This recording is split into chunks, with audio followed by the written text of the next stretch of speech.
Hi everybody, today I'd like to introduce you to Testopia, which is a Python unit test launcher that is available as an add-on for Sublime Text 4. And Testopia allows you to run your Python unit test from wherever you are within your development module.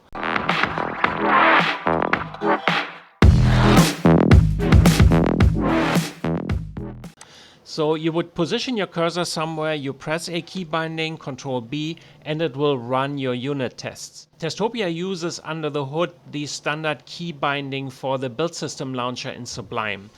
Also, Testopia assumes that you're using Python unit test, and the way the Python unit test philosophy works is that you have one or a number of module.py files where you set up your coding, and in parallel you have one or a number of test_module.py files that, aside from this test underscore prefix, follow the same naming convention as your original module file, so you know they belong together.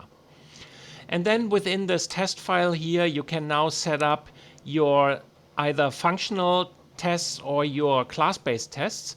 And Testopia assumes that you're using the class-based testing approach. That would mean you would set up a test class, as you see here, and then, for example, inherit from unittest.testCase.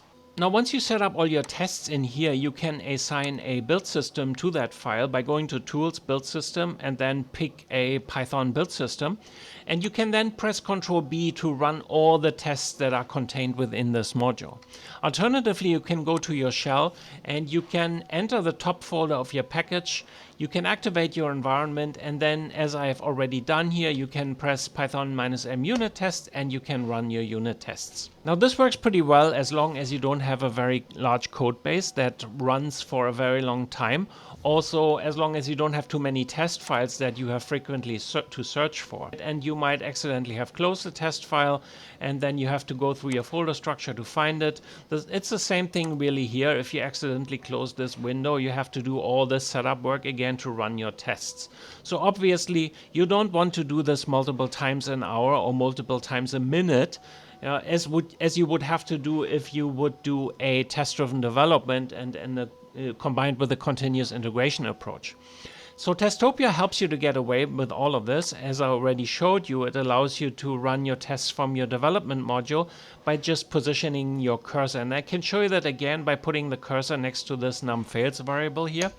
And if I change that and press Ctrl B, you can then see that it ran exactly one test. And that test directly points me to the position where I just made the change. So if I revert that back, save it again, and press Ctrl B again, you can see that the test is fine again.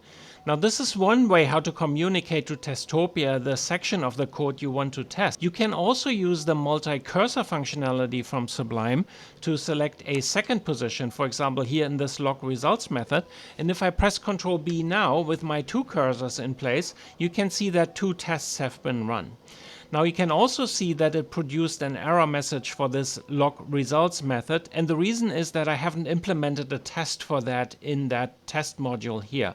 So it runs the test in an eager fashion. Now a third way to do this is to select a range in my module, and if I press Ctrl B, you can see that I get exactly the same result as long as these two method definitions are contained within that region. Now, the third way to do this is to use Sublime's multi-selection functionality. For example, if I want to test all occurrences of this results variable here, I just position my cursor in results. I select all occurrences of results and then press Ctrl B again. And as you can see here, it ran 3 tests. And because I have only implemented one for those tests, I get these 2 error messages again because it's run in an eager way. Now, what if I want to run all the tests that I have defined? Now, it's nothing easier than that. I can just position my cursor anywhere at the beginning of a line, and really any line does it. Press Ctrl B, and it will run the test as if I would have just executed this entire test file here. Now, the same logic that I can use here also applies to the test file. So if I position my cursor in this test extract stats method and press Ctrl B, it will only run the one test for this extract stats methods. And again, you can use a range, or you could use the multi-cursor functionality within the test file. Now, besides showing you the test results down here, Testopia will also produce a log file, and you will find this log file under tests and then Testopia logs. And as you can see here, there's a number of logs. If I open the last one up, then you can see that's exactly the one test that I just ran. So there's additional meta information in here in case you open that log a number of days or weeks later, you can still get some information what the test was run about. Now, in order to show you how to install Testopia, I will first show you how to uninstall this. And you can install and uninstall it via the Sublime Text package folder.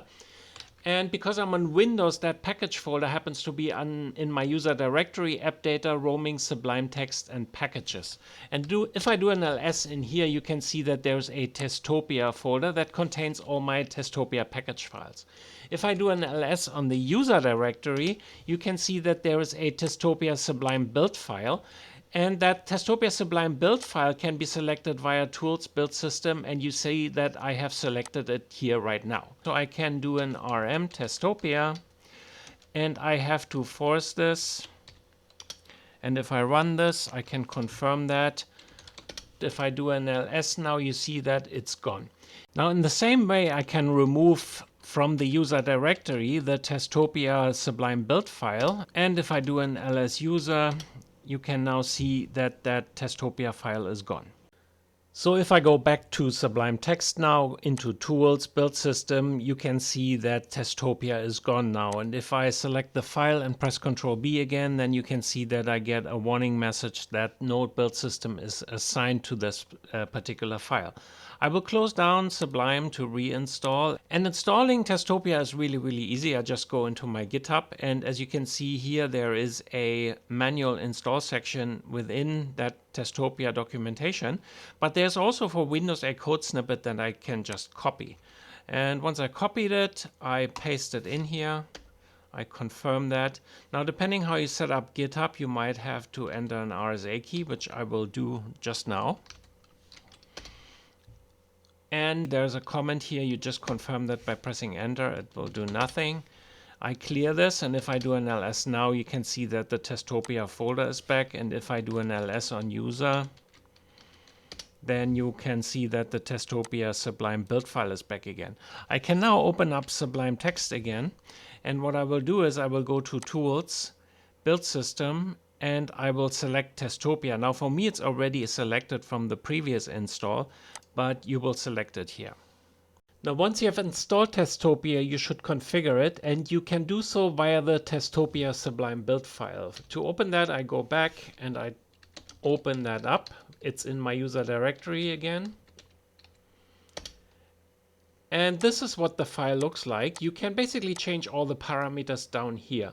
And I will quickly go over them to let you know what they mean. Now, when you run Ctrl B for the first time, you have to select a variant. And the only one that is implemented right now is unittest, so you will select this variant. Now, the test dir name is this test folder that you can see here. The test file prefix is the one you will see here. Then the log dir name, we already saw the logs that that Testopia generates. You can add some ignore dirs, so the Testopia search for the test files will run a little bit faster, and you can also limit the number of search levels that it will go through.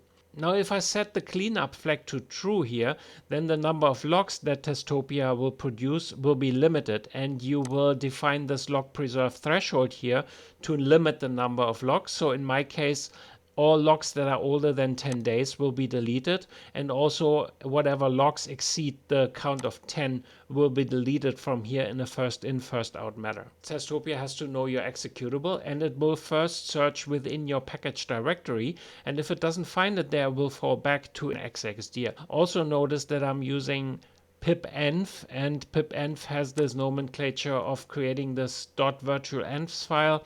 Plus the virtual env inside that will most likely start with the name of the package folder that you have to find up here. Now, everything below here is either depreciated or simply irrelevant. So I hope you will give Testopia a chance. I'm pretty sure it will make your programming life a lot easier. It will make testing really fun. And with that spirit, happy coding and happy testing. Bye bye.